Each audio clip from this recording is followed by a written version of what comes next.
ਵਧਾਈਆਂ ਜਾਂ ਫੇ ਕਿਸੇ ਨੂੰ ਸੁਣਾਈਆਂ, ਕਿੱਥੇ ਕਿੱਥੇ ਪਹੁੰਚਾਈਆਂ ਤੂੰ ਹਵਾਏ ਨੀ।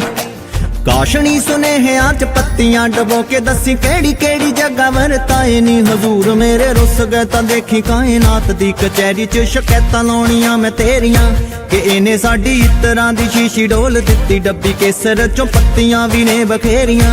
ਹਾਲੇ ਵੀ ਗੱਲ ਟਾਲਦੇ ਜੋ ਪੁੱਛਦੇ ਨੇ ਨਾਲ ਦੇ, ਅਜੇ ਵੀ ਜ਼ਿਆਦਾ ਵੇਖ ਲੈ ਨੀ ਹੋਈਆਂ ਦੇਰੀਆਂ। ਹੋ ਗੱਲਾਂ ਹੋਣ ਕਿਤੇ ਉਹਦੀਆਂ ਤੇ ਮੇਰੀਆਂ, ਦੇਖੋ ਦੇਖੋ ਕੌਣ ਦਿੰਦਾ ਹੱਲਾ ਸ਼ੇਰੀਆਂ, ਕਿ ਤੀਲੀਆਂ ਬਣਾਈਆਂ ਤੇ ਕਹਾਣੀਆਂ ਉਡਾਈਆਂ।